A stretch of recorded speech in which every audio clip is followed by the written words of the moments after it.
Messieurs, dames, Tanguy Koki.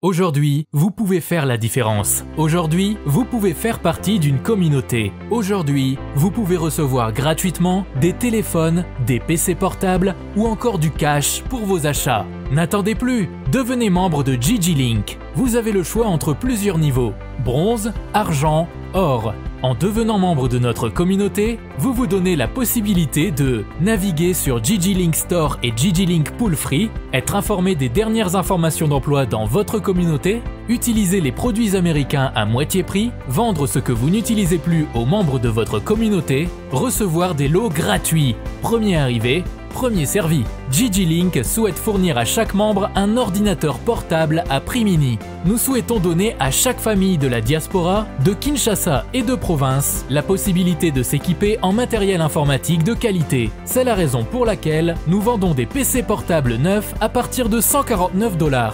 Ne tardez plus, visitez gglink.com. Ne tardez plus, visitez gglink.com. Sénat.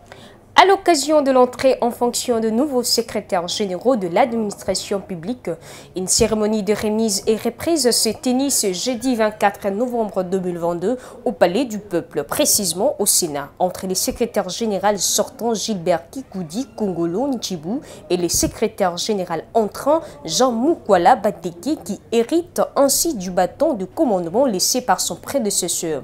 Cette cérémonie s'est déroulée sous la supervision du directeur de cabinet du président du Sénat, Rémi Moussoungaï Mbapale, en présence d'autres responsables de cabinet de membres du bureau du Sénat, de plusieurs cadres et agents de l'administration de cette institution et des inspecteurs de la fonction publique venus aussi assister à la dite cérémonie.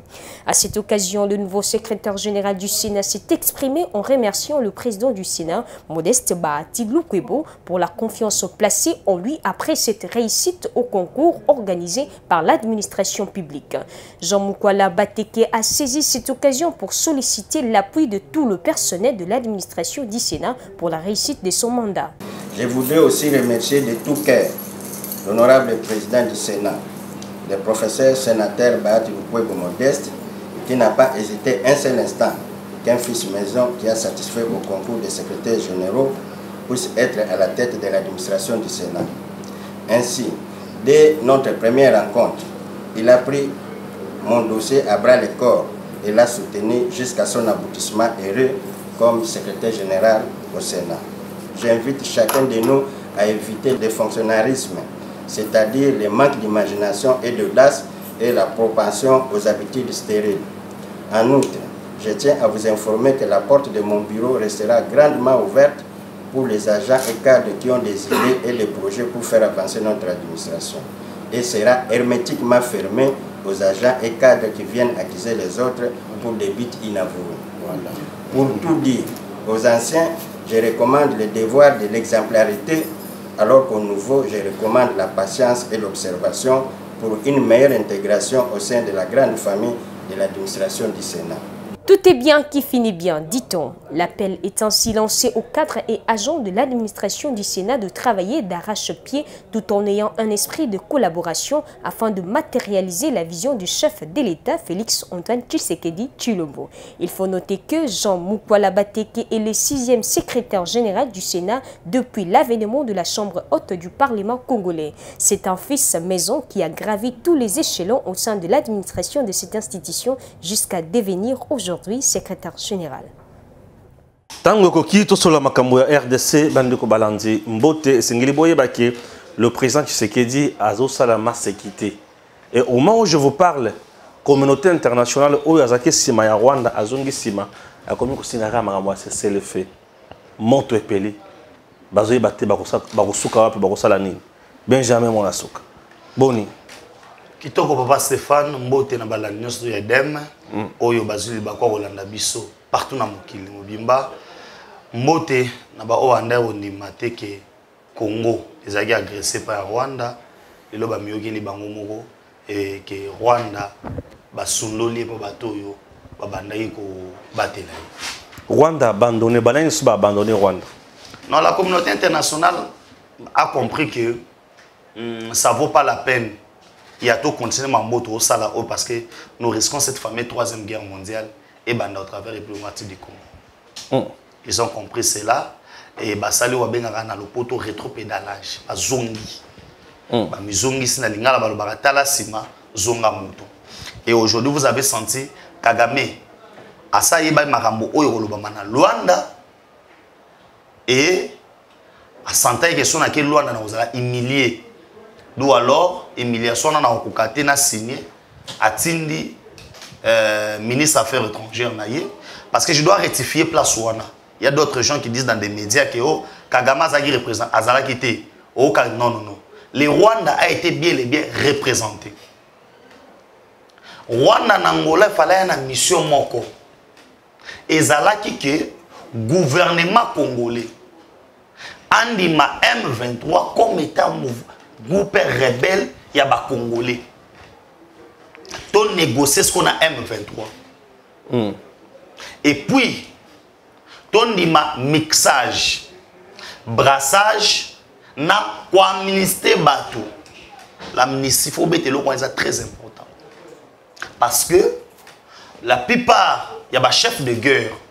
Au bas c'est un rapport mapping. Au va commettre des crimes contre l'humanité. Ba batami na kata M23. Ba yebi que so ba ministère bango lelo. L'état congolais so ba sengi bango ba ko c'est ma copine d'Abangote. Et au monique, na ba négociation nyonso. Parce que les M23 on doit se dire papa Stéphane Bando Lukani. Bande ko Luka donc il y a une continuité. Il y a makambo yo ezalaka déjà.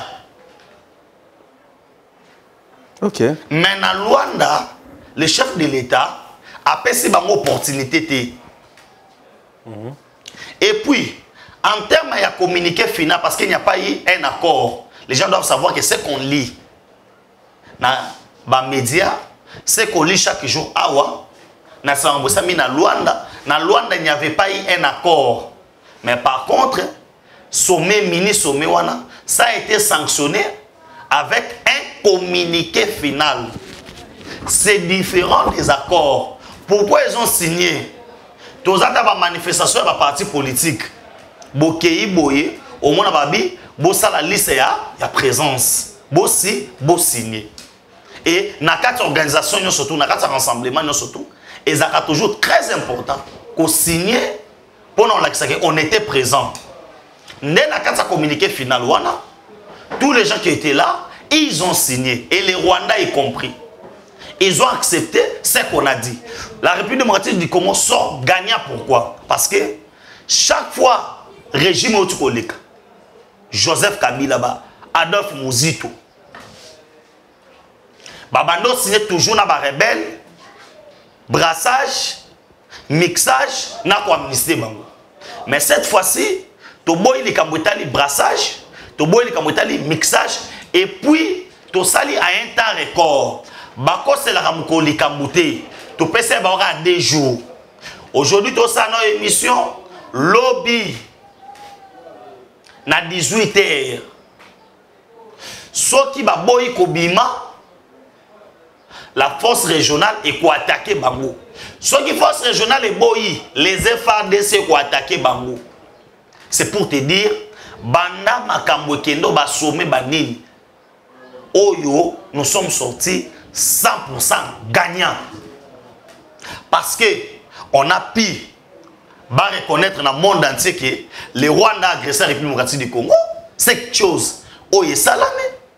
De deux, on demande na ba M23 bazonga na ba position initiale na bango. Or, na kati ya Congo, nous n'avons pas un groupe rebelle M23. Les M23 ce sont des Rwandais. Quand on dit faut bazonga na auto bengi nani balier initial la bango, ça veut dire bazonga na Rwanda place bango bazalaki. Et la République démocratique du Congo sort gagnant. Il y a Basizouana et tous les Congolais, Azan et Sengolais, le Comona qui Konzamboka, à la question ya solo qui Azali des pères et des mères. Parce que le système où ils ont encore ça rebelle, la situation politique na biso, on a refusé ça en Angola. Et que biso, toi na schéma moussous. Et ceux qui peut wanate, États-Unis pe malamo a condamné ba manœuvre Rwanda ko sala papa na bango et souki wana pété lelo atolo banwa na conseil ya sécurité bandimi ko examiner et loko epekisaka biso na régime ya notification tolo mwana lika mwa notification ba to somba minduki. Même l'ONU a compris que si la République démocratique du Congo, la France, les États-Unis, l'Angleterre, et qu'on bloquait à son Maminouki, à son Maminouki na Russie, à son Maminouki na Chine. Maintenant, la communauté internationale a peur. Pourquoi? La République démocratique du Congo soit sombi, l'élo, Minouki, na Chine, na Russie, automatiquement, c'est que la Chine a besoin, la République démocratique du Congo, République démocratique du Congo, on peut ça y est. Et nous risquons autre bengi 3e guerre mondiale. Vous voyez comment les États-Unis ont ça la communiqué à rouler là. Que façon carburant va se dépenser façon marmoy qui m'a bien dans le monde. Or le Congo maintenant c'est un pays solution. Il y a un moment où il faut pouvoir naïe. Avant banda maramono surtout, il a commencé à sabato na Uganda, na Rwanda, ezaki pour na yeba faiblesse na bango oyo to bengi na diplomatie. A comprendre qui yango. Abengi akuta abengi saki M23. Na principe ya continuité à l'état. Atuni bango yango bino boko bundaka. Et là boko bundelaka nini? M23 pe balobi tata mokonza mboka accord yango to signaka na Kabila. Abi oh accord bo signaka na Kabila. Akabela bino mabela Congo. Après Sabino administration, après Sabino police à proximité. Ne moni mokonza mboka yotala bia Kabila tekaki Congo. Mais ngai na bandeko yo na ngana bango abu pia aboyi ko reconnaître bango comme état ba congolais et aujourd'hui nous sommes dans la joie parce que Fachi a zongisi esengo na bana Congo. Fachi a zongisi esengo na bana Congo. Aboyi ko reconnaître bango. En dehors de ça, tu peux retenir les sous-sounis quand on a matali Luanda avant contre Luanda. On y temps au lobby conseil de sécurité, bazo vendre les Camboya matali régime il y a notification tout ça na ressomme Minduki. OK. Voilà bazo traitant en France. Puisque présentement c'est la France qui voilà parce que Kagame oui, c'est ce que j'ai dit, il est abandonné. Il est abandonné. Bah occidentaux les lots ils ont compris. Papa Stéphane, sobo qui ont négocié dans la position de force. Les lots sont comme les matis de Kolo. Les choses qu'on n'aime pas dire aux gens. Hein? Obi que Kagame a fait un souci que ceux qui soda koufi na front na Congo, ba les qui s'aiment malamoko, ba pe sata pa famille na bango bimbete. Ah bon? Et puis, soit c'est ma cousine de Konabino, ils vont vous informer 3 semaines après. Parce que Rwandais va aussi là, là on ne les dit pas. Et cette fameuse communauté internationale, entre autres le roi Nani, France et tout consort, France, c'est la France qui a dit à Kagame qu'il était. Obispo Kagame Moutaki Moussous, président Burundi. À qui est le président Burundi? Yo comprenez ba faire terre. Yo so ya lié au Ouganda. Na pe nazo aller Burundi. Bunda na bango. Le Rwanda et l'Ouganda ba na kobanga moko. Na minute oyo fachi nenga de na communauté internationale, il peut se faire que batu na ye. Bon, elle voilà hein. Okutana na mutu moto excellence mo boye. Akobe mo petan sous Stéphane. Oui, parce que Benjamin mon a gagné. Excellence na mon garçon c'est un bandit. Automatiquement c'est un écarté. Na minute oyo to balusi makambo. Et que ça en sorte que Rwanda na Uganda ba ko bangelo ko moko. Elone. Kagame ko kuya na Museveni. Ba ko tuna pe fachi mon place en to chani. Eta pe balongoli ngai mwana suka ba chinga ita susu o Benjamin Rumba kura bantira. Na ke mape président na Rwanda. Oh bongo sio osali. Na ke mape président na Rwanda ba ko na balela wana Congolais kasaye to yebie. Ngabi na wote ngana za mutu akuba ubavu. Parce que tout doit changer. Là, cette fameuse communauté internationale, parce qu'il faut comprendre, papa Stéphane et Lokomoko. Quand Nicolas Kazadi a télé lobby, Totonga, izini ya munene, oye koleka ya monde entier ya cobalt, et zalawa na Congo. Et cet argent qu'on aura na cobalt, et qu'on pèse à Congo, 40% à budget. Or, Nangaï Nayoto Yebike, les Rwandais n'ont rien en termes de minéraux. Toutes ces entreprises qui sont à niveau de Rwanda, elles ont entre autres multinationaux anglais, français et puis américains. Et minéraux, et là, ils comprenaient que non, ceux qui ont lobby les lois na midi oyo, tozwa na minéraux. Tout le monde a une usine. Le Congo va se développer. Nous avons toujours na grand frère Nangamoko, en deux sanga lobby, pour bailler bayo. On a sambelaka, on a zaka na mwasi moko, ba pesa ombongo. Soza na mbongo, ne ba oyeba ke non, mobali na ngazaka discipliné, to zaka discipliné te. On se retrouve pena boy na 18h, aux a $1000 mon papa Stéphane, on se foutait ba na classe, au pesi madame oyaye, au tkena $1000 mon boy na poche, et zangelo rosa na ngo. Ce n'est pas oyeba ke non, aux a mobali moza fidèle, n'est pas oyeba ke yo ne moza boye, ou a mbuluté. Mais aujourd'hui, son salaire à 400 000 francs. On a eu naza fidélité et les autres dans son piaka. Et aujourd'hui, biso Congo, bayebi que ce qui est l'eau, avec tous ces minéraux que nous possédons, si nous avons l'argent, parce que l'argent est pour Sarabatou vers Maramoussous, les Congo peuvent se dire aujourd'hui pour la sécurité na biso, tout ça la bombe chimique moko, tout ça la arme nucléaire. Et les Occidentaux ont peur de auto-détenir armes nucléaires. On va se dire que nucléaire na mit oyo. To sinale ka Rwanda ke so bosakani. Et là on va la Poutine les amis. C'est le nucléaire. Ils ne veulent pas que les Congo se développent parce que c'était auto bengi fatia ko on makamwana te.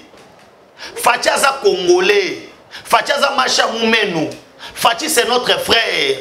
Après qu'on dit mateke na moment biso to na minéraux Rwanda za na ngote Rwanda bima premier producteur ya lithium non Kabila ne mutatika ki Rwanda bima premier producteur ya coltan un minerai que le Rwanda n'a pas mais biso to rotika bango te na lithium to rotika on terre bloc pétrolier c'est pourquoi ko coincé na bango des conséquences ya banini oyebi et le resali Kagama les amis.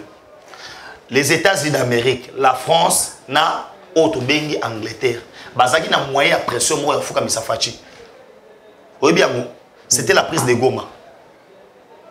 C'est pourquoi ils ont attendu tous la Goma ti na 20 km. Kagame soit que nagi sommet. Kagame va nekoze la aya sommet ya Angola kaso Gome koyaki. Soit qui Gome koyaki il n'y a pas sa position de force. Comme Gome koyaki te Yango Kagame peut moi qui n'a ngolé zate parce qu'il ne négocie des nazar pour sa faiblesse. Il sait que il allait être humilié. Et à Yebi Peke présence à présent Burundi et ça laisse ngoté. Bamba za moi leso bazana Uganda. Pour ba français abeta kunati. Aboyi moi minduki kuna et continue na Bunagana maintenant Burundi simbata. Président Burundi a pion au Saranate. Et aux États-Unis, pas talabi na perdre Congo. Na moment resta au Tokisabuna. Na perdre Congo. À perdre Congo. Très bien. Belema Moussoussou, il y a M23. Basaka Awa. Tout ça c'est la bango. Tout à l'heure, ceux qui va conduire 48 heures, va payer ces bango. Ceux qui va bouiller. La paix totale ou soit la guerre totale. Pour les locaux, on va appliquer tous les mécanismes. Moi, on va appliquer tous les mécanismes. C'est là ça déplace la Kisake, Fatia Zali, Congolais à solo. Kabila a signé avec ce genre accord en mars 2009. A signé un accord en 2013. Sans tous les accords à signer là-bas. Et ça qui mascarade de protéger bango. S'ils ne veulent pas quitter, Tofumo l'a fait. Mais il y a des comment mina makomi. Balobi soit qui baboy koyo ka ba attaquer bango. D'abord on n'a pas vocation à soit théoriste. To soit ba moni. Ils doivent rentrer bazonga na Rwanda. C'était un mouvement où ils allaient créer pour la pression et pas à Fachi. Mais à surmonter Otobengi et Tapouana. Il y a un moment qui m'a fait déjà le baki. C'est un prophète, hein? Fayoul. Alors ça, nous sommes sa guerre, pas comme un populaire, pour voter ma race dans l'élection. Hein? Non, bien. Si on a là, c'est élection. Et non, c'est guerre. Et ça va bien, les gars. Hein? Si on a comme président, et ça va bénéfique pour nous. Pour nos compatriotes, nos Congolais. Baza libéré. Yo remonté à Passani. Papa Stéphane Azoy Bisayo à Liroto qui n'a fachi. Il risque ça 20 ans dans Mboko yo. 20 ans. On a Azoy Biso déjà. On a comme un dictateur. Tu as comme un dictateur ndengeni. Pour 20 ans ça raté. Ils ont raté cassé. Basa on a mis candidat. Bon so biso moto fan na biso to mona biso ke non moto muso azate. Na maman ko salo. Ngamo na sana biso ngana zaka pour muto sa demanda.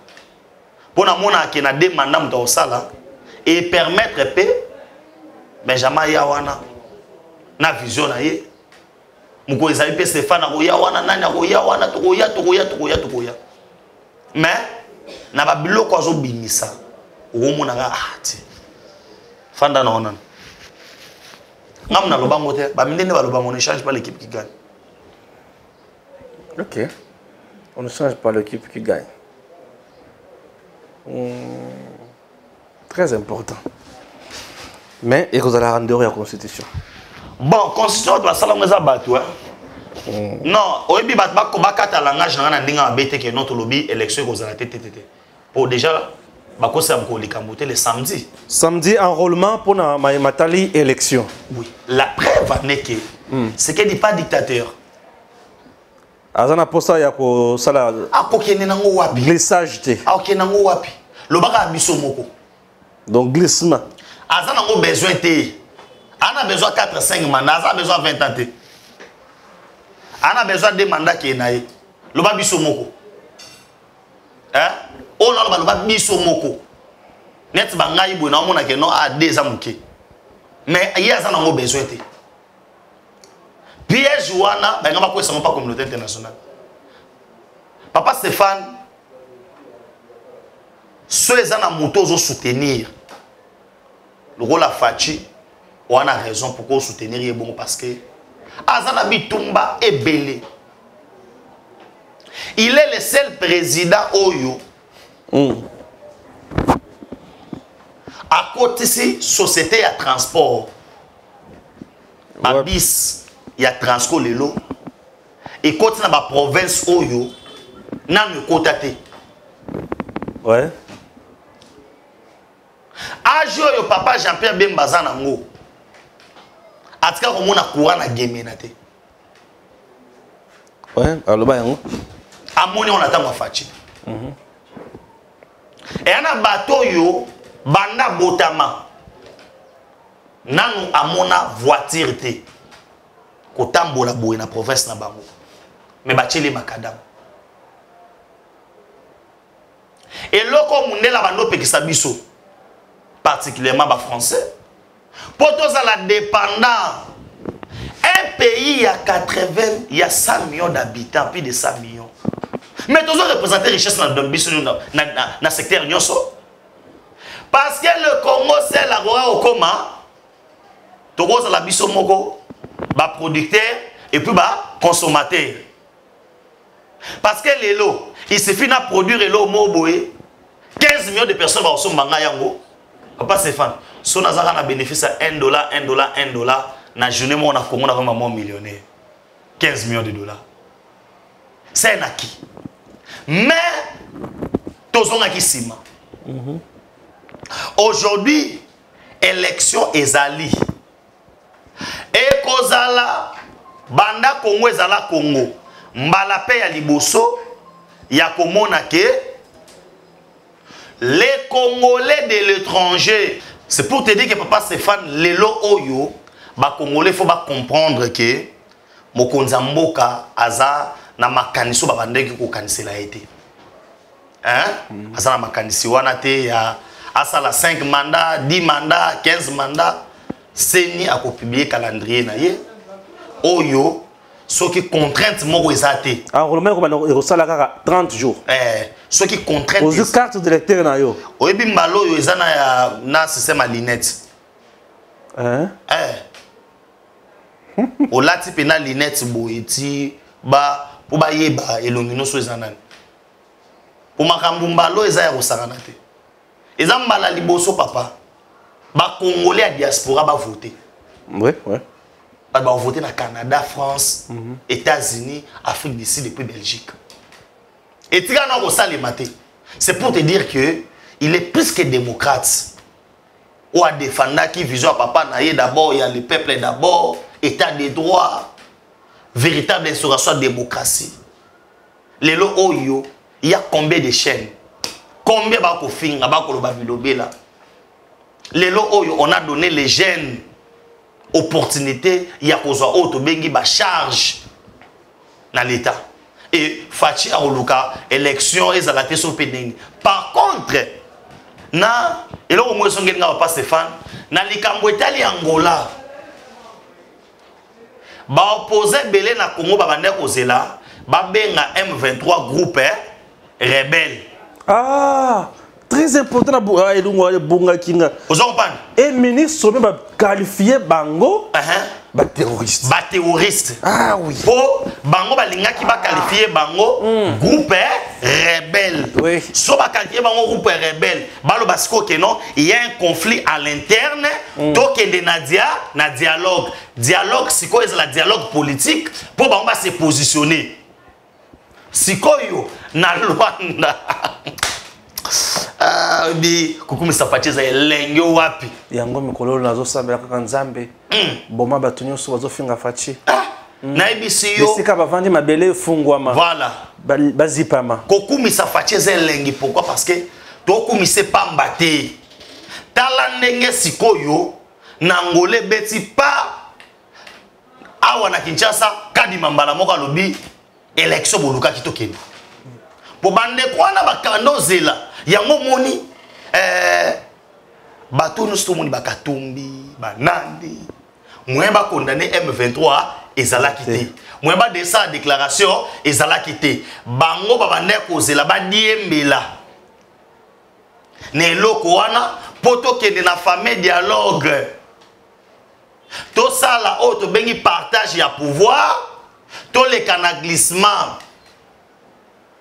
Oh na mutu ya Fachi mamwa glissime ezate. Mutu ya Fachi ezaliki na sali 5 ans nanga et lobaki na ngoye moko abilelo kwasime plus de 2 mandats fonction chef de l'état d'abord pour na mutu nanu. Eza ba charge plein. Na mona papa Stéphane ata mso mona émission mo bo so le bio komo nimba o mo forcer nzoto. Ala leo nzote boyi. Nzote boyi, ouais ça ba émission.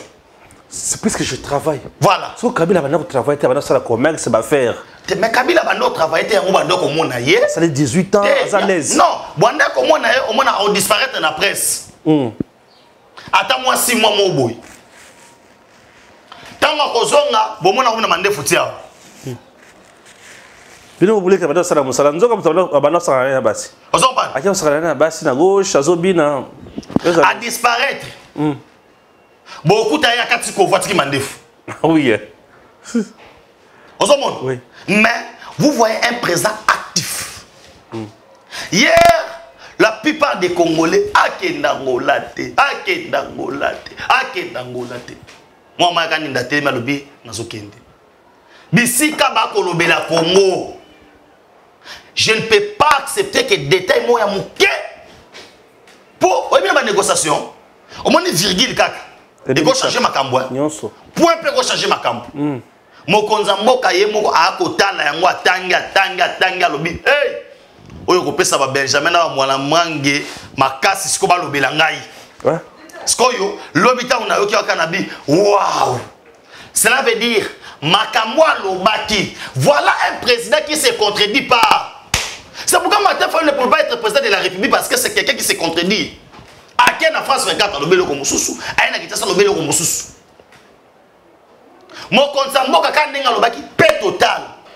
Ou soit la guerre totale. Je ne reconnais pas le M23 comme étant un groupe armé, mais comme état de terroristes.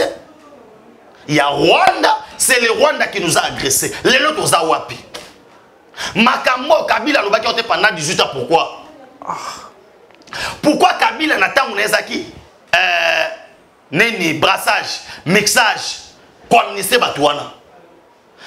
Papa Stéphane Soko Lobayangote, Kabila doit être traduit en justice. Bakangaye pour la haute trahison.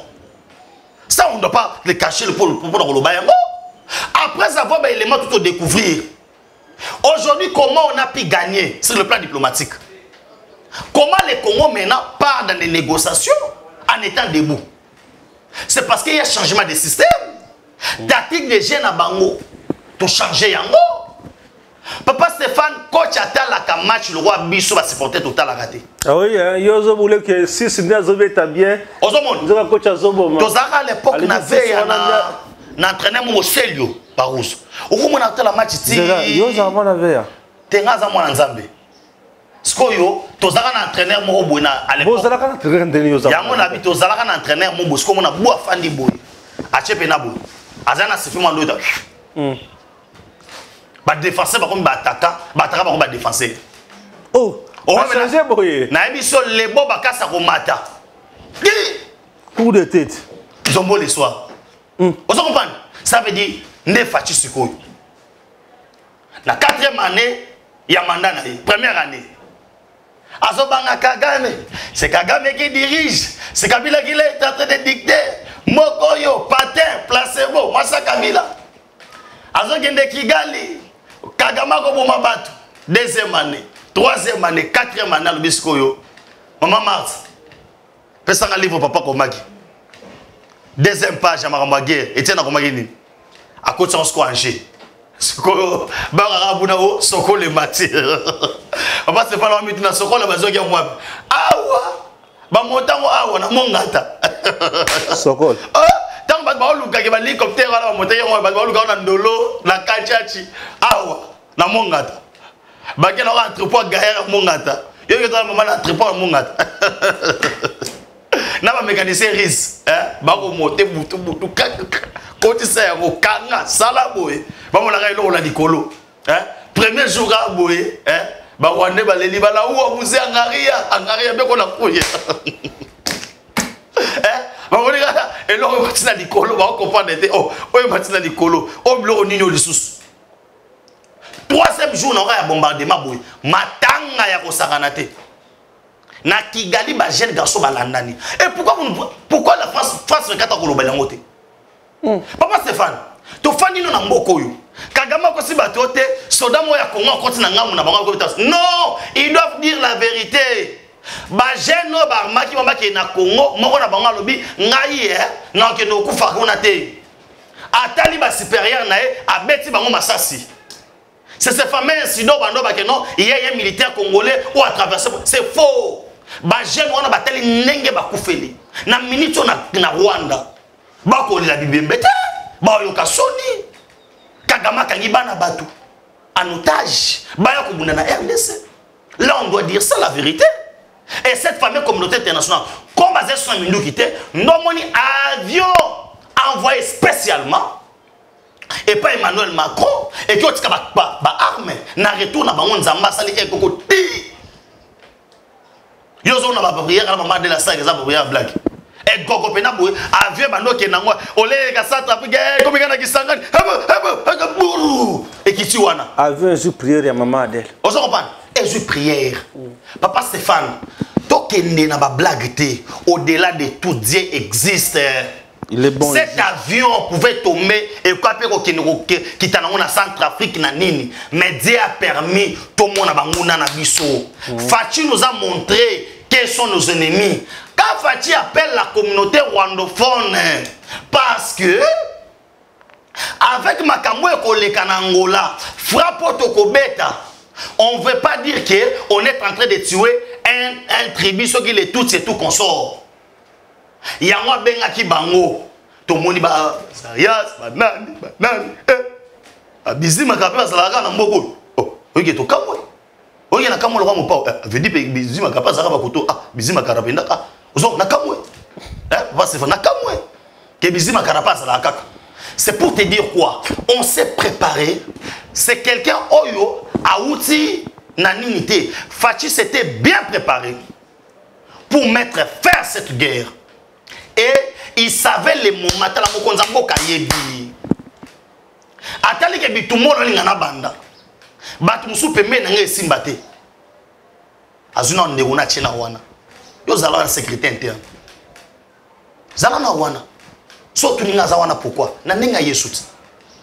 Yesu wake na ngomba na 3 personnes. Jean, Jacques, na Pierre. Jean-Jacques wana bandeko na ye. Ade na majorité so bitumbe indi kuna. Pierre olinga sa mabe. Ba bloquer Pierre et pas Jean et Jacques. Et ça biblique. Bako sauter ça biblique. Pour comprendre que bitumbo no kende et comme ya makasi. Na bitumba makasi ba sécuriser ka auto bengi.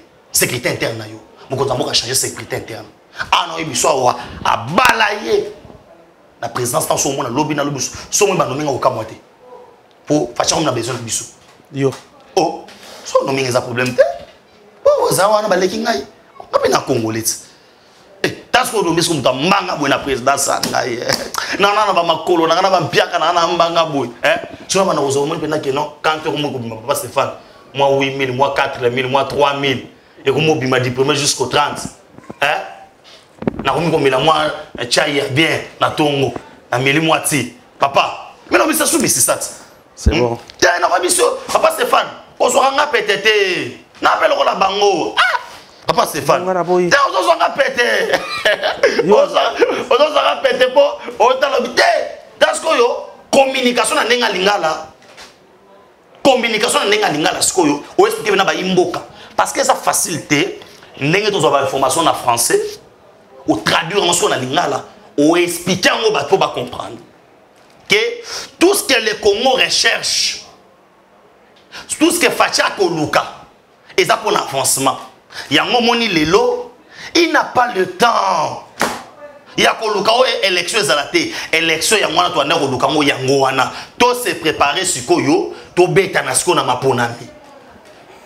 C'est bon. Tu aussi ça awa. Tu aussi ça awa mais tikanga na profiter la caméra na yo na lobela pepito kilala.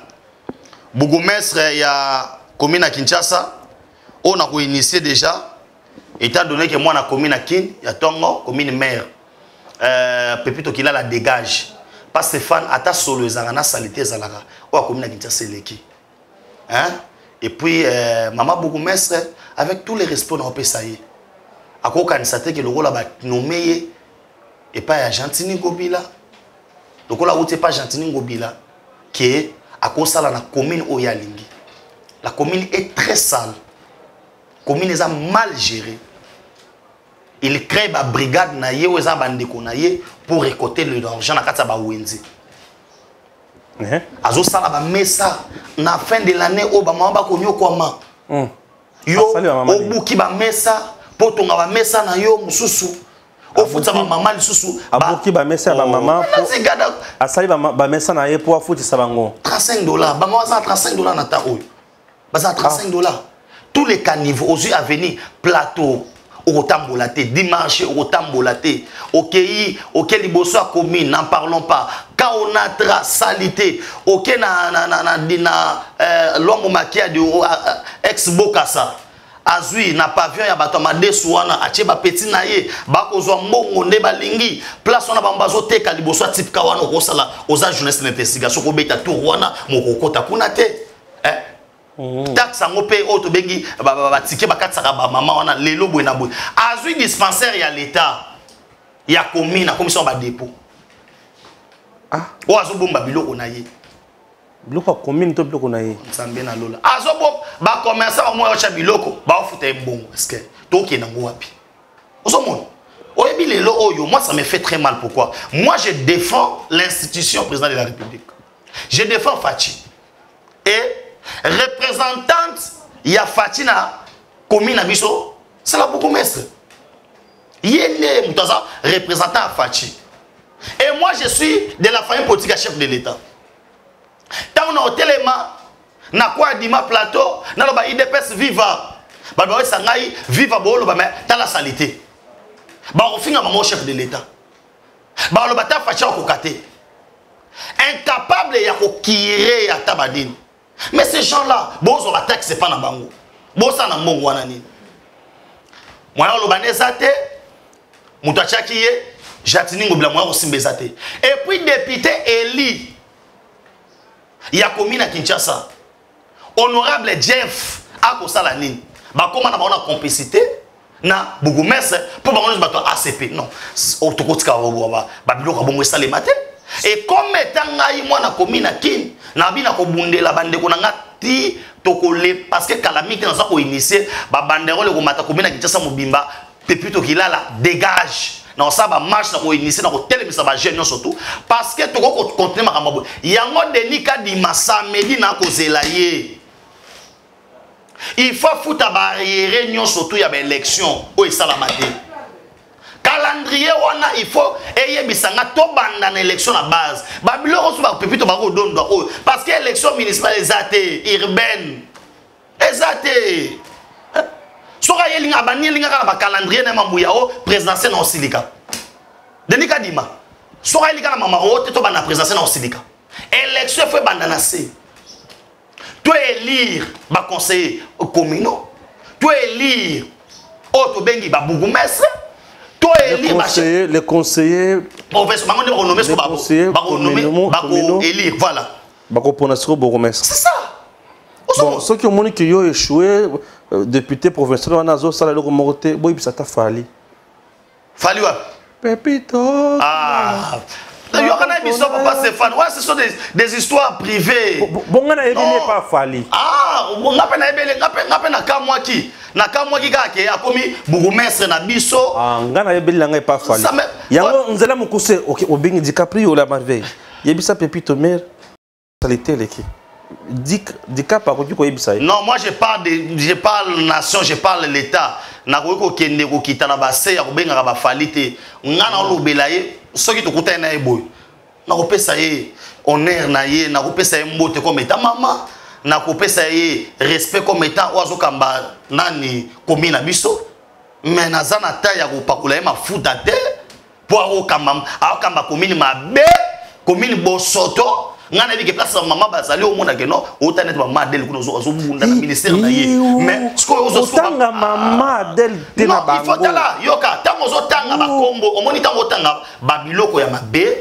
il faut la saper batuke pour nous soko lo banini Benjamin a un problème particulier na maman bourgmestre nangina tal so pa ke oyo basala ka bien to kumisa ka bango parce que ba ko samsa na bango bien so tia maman na maman Zizel Ndaya jari famille a travaillé musana ye et nazarana tout le temps o nakutana kana likambo oyo zota la jari famille na kumisa ka maman na bino maman Zizel Ndaya a samsa ni malamu maman Antoinette kuna na formation professionnelle au moins ka zo bundana na ye.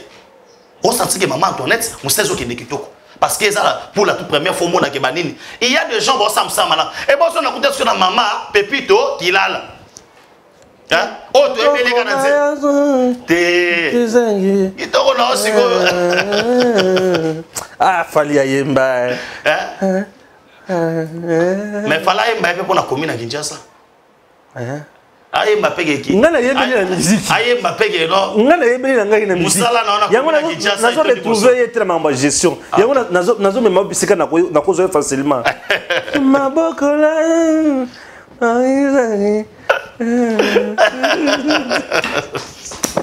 Milta vous avez bandulé mal les bossés dans la politique. Il y a beaucoup de résultats. Il y a beaucoup de résultats. Quoi on va teke teke la bateke. Vous savez pas. Maramoro bateke la Benjamin na Stéphane Babeta masolo. Yo so mo moro ba ozate. On mo forcer ka. On mo forcer ka. Il y a au moins atteint un niveau ya communication na biso. Na niveau ya communication na biso lelo l'état pour toi na guerre. au sentir ata to ganga to sa makelele ba vie wana ba Lambert Mende nani Patrick Mouyaya akomina na katikati akomina noté to aux invités si Android 5G ozo comprendre la 5G akomina noté bazana na 4 mais ça na 3G ozo comprendre au moins ba Patrick Mouyaya na ba niveau net ba biso ba pesinga yi place wana pour na robeta biloko mobo ya world pour lobby na meka ki ofanda Nathalie V. Lambert Mende, intervention surtout sur France 24. Obi qui est wana za mystique. Papa Stéphane, to ignora batuté. To ni mappé batuté que soka. Ko boya Mende. Ozomon, ça veut dire Patrick Mouyaya sur 100 anon na 10. Au moins na bata oyo, hein? On na ba France 24 wana. Hein? Pour nous ceux qui savent ba V Mende. V Nathalie interview na moko. Ba tout na lobby mais Bino à France 24. Biso to lobby 14 morts. Boké pas ONG moko boy. Ou ya ndako chambre salon. Baza même pas fiable. Ba c'est nous que 48.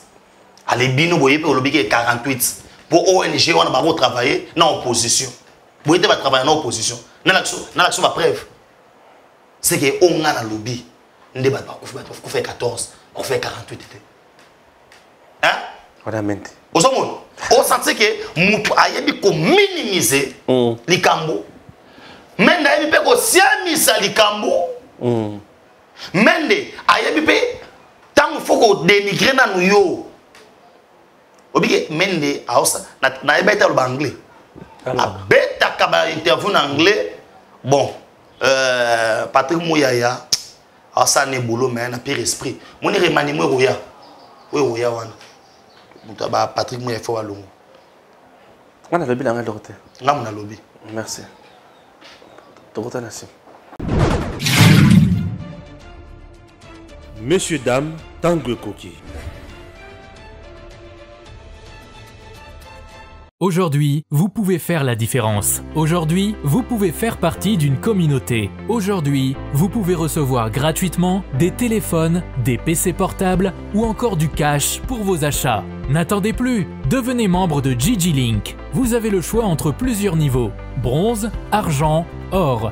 En devenant membre de notre communauté, vous vous donnez la possibilité de naviguer sur GG Link Store et GG Link Pool Free, être informé des dernières informations d'emploi dans votre communauté, utiliser les produits américains à moitié prix, vendre ce que vous n'utilisez plus aux membres de votre communauté, recevoir des lots gratuits. Premier arrivé, premier servi. GG Link souhaite fournir à chaque membre un ordinateur portable à prix mini. Nous souhaitons donner à chaque famille de la diaspora, de Kinshasa et de province, la possibilité de s'équiper en matériel informatique de qualité. C'est la raison pour laquelle nous vendons des PC portables neufs à partir de 149 $. Ne tardez plus, visitez gglink.com. Ne tardez plus, visitez gglink.com.